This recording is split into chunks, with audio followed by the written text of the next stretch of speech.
நீதிமான் என்று சொல்லக்கூடிய சனி பகவான் ஆட்சியாக அமரக்கூடிய ஒரு ராசி இந்த மகர ராசி அப்படின்னு சொல்லலாம். அதனால் எல்லா இடத்துலையுமே தொழிலில், வியாபாரத்தில், செய்கிற வேலையில், வீட்டில் எல்லா இடத்துலையுமே கொஞ்சம் நீதி நேர்மையை பார்க்கக்கூடியவங்கள அந்த மகர ராசி என்பர்கள் இருப்பாங்க அப்படின்னே சொல்லலாம். சூரியன் பாகத்தில் சனி பகவானுக்கு ஒதுக்கப்பட்ட ஒரு பாகம் அப்படின்னா இந்த மகர ராசி தான். ஏன்னா மகர ராசி தான் சனி பகவானுக்கு ஆட்சியாக அமரக்கூடிய ஒரு வீடு. அதோடு கூட துலா ராசியில் அதே சனி பகவான் உச்சமாகிறதுனால இவங்களுக்கு தொழில் அப்படிங்கிறது கொஞ்சம் ஏற்ற இறக்கமாக தான் இருக்கும். எல்லாத்துலேயும் அப்படி சாதித்து முன்னுக்கு வர்றது அப்படிங்கிறது கொஞ்சம் இயலாத காரியம். எப்பவுமே முன்னுக்கு வருவாங்க, ஒரு ஸ்டெப் பின்னாடி வருவாங்க. இந்த மாதிரி ஒரு ஈக்குவலாக இருப்பாங்க. தராசு எப்படி ஏற்ற இறக்கத்தோடு இருக்கோ அது மாதிரி தான் இவங்களுடைய தொழில் இவங்களுக்கு அமையும் அப்படின்னு சொல்லலாம். அதேமாதிரி ரொம்ப பாசமானவங்க, ரொம்ப அன்பானவங்க.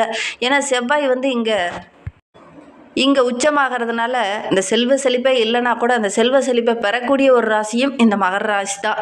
விரைய ஸ்தானாதிபதி என்று சொல்லக்கூடிய குரு பகவான் இங்கே பலவீனமாகிறார், நீச்சமாகிறார். அதனால இவங்களுக்கு அதிர்ஷ்டம் அப்படிங்கிறது கொஞ்சம் குறைவு தான் அப்படின்னே சொல்லலாம்.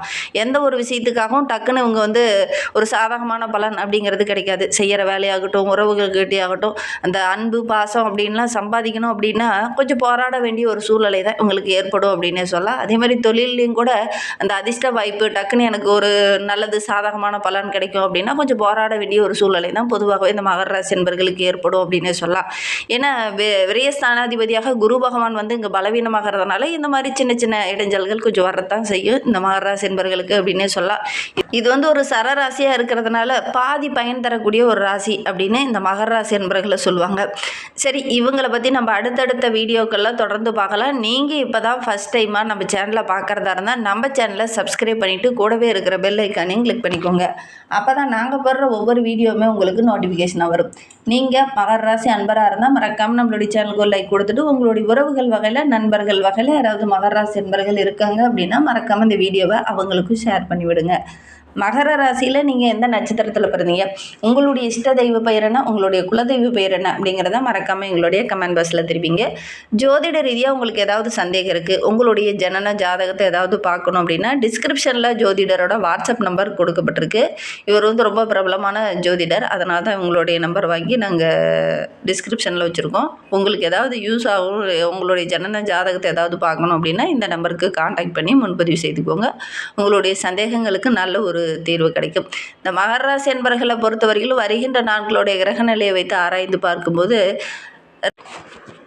ராசி ஸ்தானத்திலேயே சந்திரன் அமர்ந்திருக்கிறார். தனவாக்கு குடும்பஸ்தானத்தில் புதன், ராகு, செவ்வாய், தைரிய வீரிய ஸ்தானத்தில் சுக்கிரன், சூரியன், சனி பகவான், ரணருண ரோகஸ்தானத்தில் குரு பகவான் வக்கரக நிவர்த்தியாக இருக்கிறார். அஷ்டமஸ்தானத்தில் கேது. கிரக அமைப்புகள் நம்மளுடைய மகர ராசி என்பர்களுக்கு இந்த மாதிரி அமைந்திருக்கு. இதனால் என்னென்ன நற்பலன்கள் உங்களுக்கு கிடைக்க போகுது, இந்த கிரகநிலை மாற்றம் எப்போ ஏற்பட போகுது அப்படிங்கிறத தொடர்ந்து பார்க்கலாம். 27/3/2026 அன்று சுக்கிர பகவான் தைரிய வீரிய ஸ்தானத்திலிருந்து சுகஸ்தானத்துக்கு மாற இருக்கிறார். ஏப்ரல் 1 செவ்வாய் பகவான் தன குடும்ப வாக்குஸ்தானத்திலிருந்து தைரிய வீரிய ஸ்தானத்துக்கு மாற இருக்கிறார். ஏப்ரல் 6 புதன் பகவானும் தன வாக்கு குடும்பஸ்தானத்திலிருந்து தைரிய ஸ்தானத்துக்கு மாற இருக்கிறார். கிரக அமைப்புகள் இந்த மாதிரி மாறுறதுனால நம்மளுடைய மகர ராசி என்பவர்களுக்கு என்ன மாதிரியான பலன்கள் கிடைக்கும், நிறைய சாதகமான பலன்கள் கிடைக்குமா, அல்லது ஏதாவது இடைஞ்சல் வருமா அப்படிங்கிறத தொடர்ந்து இந்த வீடியோவை பார்த்தீங்க அப்படின்னா உங்களுக்கு விளக்கமாக புரியும். எப்பவுமே எல்லா இடத்துலையுமே ரொம்ப சுறுசுறுப்பாக இருக்கணும் அப்படின்னு நினைப்பாங்க. மகர ராசி அப்படின்னாவே சனி பகவானோட ஆதிக்கத்தில் பிறந்தவங்க. அதனால் ரொம்ப ஒரு மந்தமாக இருப்பாங்க, பார்க்குறதுக்கு ஒரு வயதான தோற்றமுடைய மாதிரி இருப்பாங்க அப்படின்னு சொல்லுவாங்க. ஆனால் எப்பவுமே கொஞ்சம் சுறுசுறுப்பாக இருக்கிறவங்க. சுறுசுறுப்புனா வேகமாக அப்படி இருக்க மாட்டாங்க. ஆமை மாதிரி மெதுவாக கொஞ்சம் கொஞ்சமாக நகருவாங்க. அது தொழிலாகட்டும், வியாபாரத்துலையாகட்டும், வேலை செய்கிற இடத்துலையாகட்டும் வேகத்தை காட்ட மாட்டாங்க. எல்லா இடத்துலையுமே மெதுவாக நகர்ந்துக்கிட்டே தான் இருப்பாங்க. அவங்களுடைய இலக்கை அடுத்தடுத்த இலக்கை நோக்கி பயணிச்சுக்கிட்டு தான் இருப்பாங்க.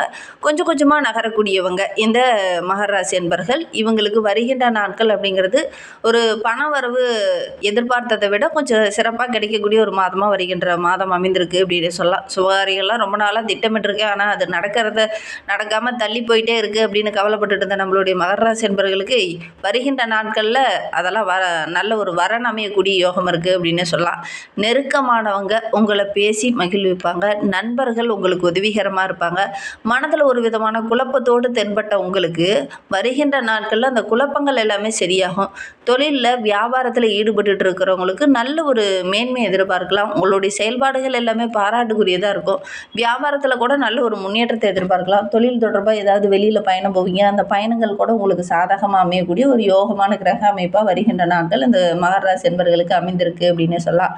வியாபாரத்திற்கென்று ஒரு புதிய திட்டங்களை இந்த காலகட்டத்தில் வகுப்பீங்க. அதன் மூலிமா நல்ல ஒரு மேன்மை எதிர்பார்க்கலாம். ஒரு சிலர்லாம் இடம் வாங்குவீங்க, ஒரு சிலர்லாம் வீடு கட்டுறதுக்கான முயற்சியில் இறங்குவீங்க, ஒரு சிலருக்குலாம் ரொம்ப நாளாக வேலை இல்லாமல் இருந்திருக்கும். வருகின்ற நாட்களில் நல்ல ஒரு வேலை கிடைக்கக்கூடிய யோகம் இருக்குது. உத்தியோகத்தில் இருக்கிறவங்களுக்கு மேலதிகாரியால் சின்ன சின்ன இடைஞ்சல்கள், தேவையில்லாத பிரச்சனைகள், தேவையில்லாத ஒரு சில இடத்துலலாம் வாக்குவாதத்தில் ஈடுபட்டிருப்பாங்க. வருகின்ற நாட்களில் சக பணியாளர்களும் உங்களுக்கு ஒத்துழைப்பாக இருப்பாங்க. மேலதிகாரிகளும் உங்களை பாராட்டக்கூடிய இடத்துல இருப்பாங்க. அந்த அளவுக்கு உங்களுடைய கிரக அமைப்பு ரொம்ப சாதகமாக இருக்குது. எடுக்கிற காரியங்கள் எல்லாமே ஓரளவுக்கு வெற்றியாக அமையிறதுனால வருகின்ற நாட்கள் நல்ல ஒரு திருப்திகரமான நாட்களாகவும் வருமானம் நிறைந்த நாட்களாகவும் இந்த மகர ராசி என்பர்களுக்கு அமைந்திருக்கு அப்படின்னே சொல்லலாம். குடும்பத்தில் நல்ல ஒரு அமைதி இருக்கும். கணவன் மனைவிக்கிடையே நல்ல ஒரு சகஜமான நிலை இருக்கும் அப்படின்னே சொல்லலாம். திருமணமானவங்களுக்கு குழந்தை பேர் இல்லாதவங்களுக்கு நல்ல ஒரு குழந்தை பேர் கிடைக்கும். அதே மாதிரி குடும்பத்தில் இருக்கக்கூடிய பெண்களாக இருக்கட்டும், ஆண்களாக இருக்கட்டும், இந்த காலகட்டத்தில் வீட்டுக்கு தேவையான ஆடம்பர பொருளெல்லாம் வாங்குவீங்க. அது குடும்பத்தில் இருக்க மற்ற நபர்களுக்கு ரொம்ப மகிழ்ச்சிகரமாக இருக்கும் அப்படின்னே சொல்லலாம். பிள்ளைகளுடைய செயல்பாடுகள் எல்லாமே பாராட்டுக்குரியதாக இருக்கும். உறவினர்கள் மூலமாக ஒரு சில உதவிகளும் இந்த காலகட்டத்தில் மகர ராசி என்பர்களுக்கு கிடைக்கும் அப்படின்னு சொல்லலாம். மகர ராசி பெண்களுக்கு வருகின்ற நாட்கள் ரொம்ப சிறப்பாக இருக்குது. மனதில் திடீர்னு ஒரு சில கவலைகள், பிரச்சனைகள் இருந்தது இல்லையா, அதெல்லாம் கொஞ்சம் சரியாகும். வெளியில் பயணம் செல்லும்போது ஒரு முக்கியமான விஐபி சந்திப்பீங்க. அவங்க மூலிமா ஒரு சில சாதகமான பலன்கள் இந்த காலகட்டத்தில் இந்த மகர ராசி என்பர்களுக்கு கிடைக்கும் அப்படின்னு சொல்லலாம். கலைத்துறையை சார்ந்த நண்பர்களுக்கு இந்த காலகட்டம் அப்படிங்கிறது ரொம்ப சிறப்பாக இருக்குது. ஒரு சில இடத்துல சின்ன நஷ்டத்தை, ஒரு கவலையை சந்திச்சுட்டு இருந்த உங்களுக்கு வருகின்ற நாட்கள் எல்லாமே இந்த கவலைகள் பறந்து போகக்கூடிய ஒரு காலகட்டமாக தான் வருகின்ற நாட்கள் மகர ராசி என்பர்களுக்கு அமைந்திருக்கு அப்படின்னே சொல்லலாம். நண்பர்கள் வட்டாரத்தில் கொஞ்சம் நிதானமாக பேசுங்க. இந்த காலகட்டத்தில் நம்மளுடைய நண்பன் தானே அப்படின்னு உரிமையோடு நீங்கள் பேசும்போது அவங்க ஒரு சில இடத்துல உங்களை டீமோட்டிவேட் பண்ணிடுவாங்க. அது உங்களுக்கு ஒரு சில மனசஞ்சலத்தை கொடுக்கும். அதனால் இந்த காலகட்டத்தை பொறுத்தவரையிலும் இந்த நண்பர் வட்டாரத்தில் பேசும்போது கொஞ்சம் நிதானமாக பேசுகிறது நல்லது அப்படின்னே சொல்லலாம்.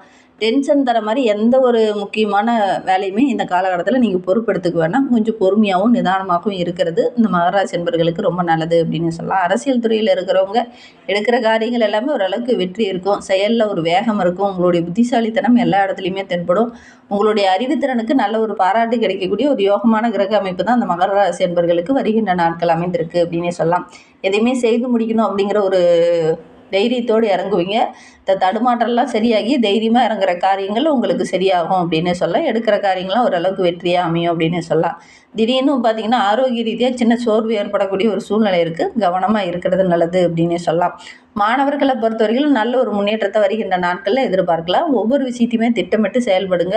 முன்னெச்சரிக்கையோடு செயல்பட்டீங்க அப்படின்னா வருகின்ற நாட்கள் உங்களுக்கு நன்மை நிறைந்த நாட்களாக அமையும் அப்படின்னு சொல்லலாம்.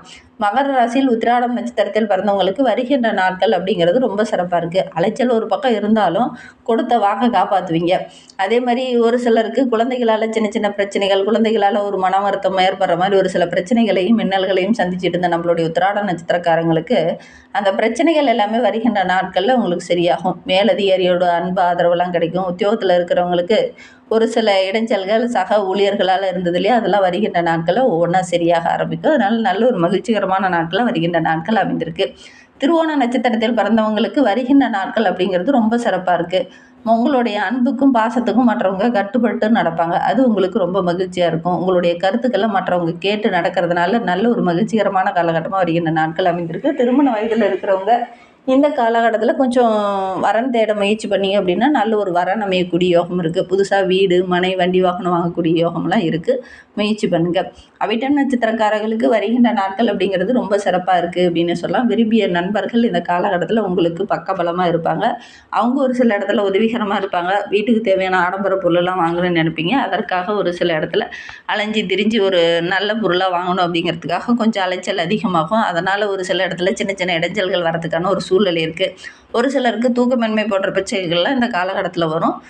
முறையான யோகா பயிற்சி செய்கிறது, மெடிடேஷன் செய்கிறது இதெல்லாம் உங்களுக்கு ரொம்ப நல்லது. இந்த காலகட்டத்தில் இதெல்லாம் செய்கிறது உங்களுடைய மன அமைதியை ஓரளவுக்கு நார்மலாக வச்சுருக்கோம் அப்படின்னே சொல்லலாம். இன்னுமே உங்களுடைய வாழ்க்கை ரொம்ப சிறப்பாக இருக்கணும், மகிழ்ச்சிகரமாக இருக்கணும் அப்படின்னு நினைக்கிற நம்மளுடைய மகர ராசி என்பர்கள் விநாயகர் பெருமானுக்கு தேங்காய் உடைத்து வழிபடுறது, விநாயகருக்கு தேங்காய் தீபம் போட்டு வழிபடுறது, இதெல்லாம் உங்களுடைய மன அமைதியை அதிகரிக்கும். அதே மாதிரி எந்த காரியெல்லாம் தடைபட்டு நின்றுச்சோ அதெல்லாம் டக்கு டக்குன்னு நடக்க ஆரம்பிக்கும், மனக்குழப்பம் குறையும். அதனால் விநாயகருக்கு தேங்காய் தீபம் போட்டு வழிபடுங்க, நல்ல ஒரு மாற்றத்தை எதிர்பார்க்கலாம் அப்படின்னு சொல்லலாம். இந்த மாதிரி பயனுள்ள தகவலை நீங்கள் தொடர்ந்து கேட்கணும் அப்படின்னு நினச்சிங்கன்னா நம்ம சேனலை சப்ஸ்கிரைப் பண்ணிவிட்டு கூடவே இருக்கிற பெல் ஐக்கானையும் கிளிக் பண்ணிக்கோங்க. அப்போ தான் நாங்கள் போடுற ஒவ்வொரு வீடியோவுமே உங்களுக்கு நோட்டிஃபிகேஷனாக வரும். நீங்கள் மகர ராசி என்பராக இருந்தால் மறக்காமல் நம்மளுடைய சேனலுக்கு ஒரு லைக் கொடுத்துக்கோங்க. உங்களுடைய உறவுகள் வகையில் யாராவது மகர ராசி என்பர்கள் இருக்காங்க அப்படின்னா மறக்காமல் இந்த வீடியோவை அவங்களுக்கும் ஷேர் பண்ணி விடுங்க.